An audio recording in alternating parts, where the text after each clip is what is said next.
মাওলানা হাফিজুর রহমান সিদ্দিকী সাহেব, ওনার একটা হেলিকপ্টারে মাহফিল ছিল।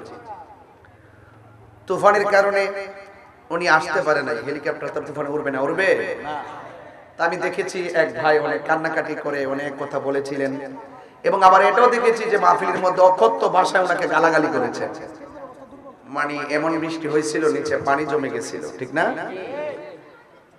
এই বৃষ্টির কারণে নিচে পানি জমে গিয়েছিল। মাহফিলটা যদি এই মুহূর্তে বৃষ্টি আরো বাড়তো, যদি অনেক পানি থাকতো, আপনারা কি মাহফিলটা করতে পারতেন? মানে আমার বাড়িতে যদিও বৃষ্টি না থাকে, আপনাদের এখানে যদি বৃষ্টি থাকে, আমাকে যদি না করতেন যে মাহফিলটা হবে না, আমার কি কিছু করার ছিল?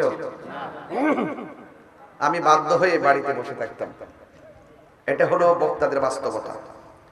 মাহফিল কমিটির মধ্যে যদি কোনো অসুবিধা হয়, প্রশাসনিক জটিলতা হয়, দুর্যোগপূর্ণ আবহাওয়া হয়, তাহলে আপনারা আমাদেরকে জানিয়ে দিলে আমরা ঘরে বসে থাকি। এখন টোটাল সামগ্রিকভাবে যদি আবহাওয়া খারাপ থাকে, ধরুন আপনার মাহফিলে আমি হেলিকপ্টারে দিনে আসার কথা, হেলিকপ্টার কি তুফানের মধ্যে আকাশে উড়বে? এবং আমি যদি এখান থেকে রংপুর যাওয়ার জন্য শিডিউল থাকে হেলিকপ্টারে, যদি যেখান থেকে হেলিকপ্টারটা উড়বে ওই জায়গায় যদি তুফান থাকে, আমি কি রংপুর যেতে পারবো? ইচ্ছা করলে কি আমাকে ফোন দিলে কি আমি বাস কিংবা প্রাইভেট কার নিয়ে যেতে পারবো? পারবো না। এটা কমিটিদেরকে আবার বুঝতে হবে।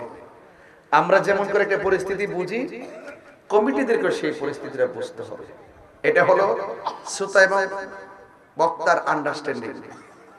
আমার কাছে এই বিষয়গুলো আপনারা সুন্নি যারা আছেন একটু মাথায় রাখবেন। বক্তাদের একান্ত শারীরিক অসুস্থ হতে পারে, পারিবারিক সমস্যা হতে পারে, বৃষ্টি বাদলা রাস্তাঘাটে প্রতিবন্ধকতা হতে পারে। আমরা যেমন করে কমিটিদেরকে একটু বোঝার চেষ্টা করি, আপনারাও বক্তাদেরকে বোঝার চেষ্টা করবেন। এটাই হলো কমিটমেন্ট। কথা বলেন ঠিক কিনা? বিগত কয়েকদিন আগে দেখলাম আমাদের কওমি অঙ্গনের একজন বক্তা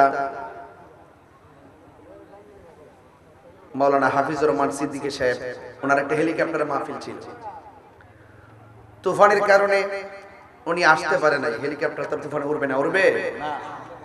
এখন মাহফিল কমিটির যেখানে মাহফিলটা করবে সেখানে বৃষ্টি নাই, তুফানও নাই। বুঝতে পারতেছেন কথাগুলো? এখন যত কিছুই হোক, একটা মাহফিল যখন করে কমিটিরা অনেক কষ্ট করে আয়োজনটা করে, এটা সত্য। কিন্তু যেহেতু তুফানের কারণে হেলিকপ্টারটা উঠতে পারতেছে না, সেই বিষয়টা কিন্তু কমিটিদেরকে বুঝতে হবে। কথা বলেন ঠিক না? তা আমি দেখেছি এক ভাই অনেক কান্নাকাটি করে অনেক কথা বলেছিলেন, এবং আবার এটাও দেখেছি যে মাহফিলের মধ্যে অকথ্য ভাষায় ওনাকে গালাগালি করেছে। এটা কিন্তু উচিত না। এটা কি না? উচিত না। গালাগালি করা উচিত।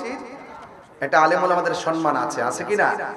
এজন্য বক্তাদের অসুবিধাটা শ্রোতারা বুঝবেন, শ্রোতাদের অসুবিধাটাও বক্তারা বুঝবেন। এটাই নিয়ম।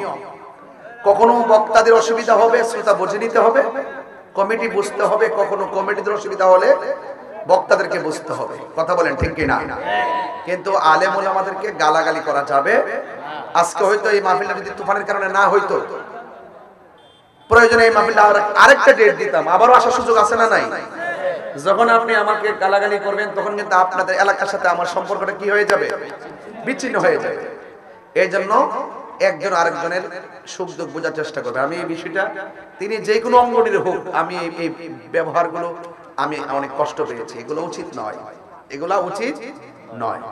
আজকে হয়তো সমস্যা, আগামীতে সুবিধা হলে আবার আসবেন, এটাই নিয়ম।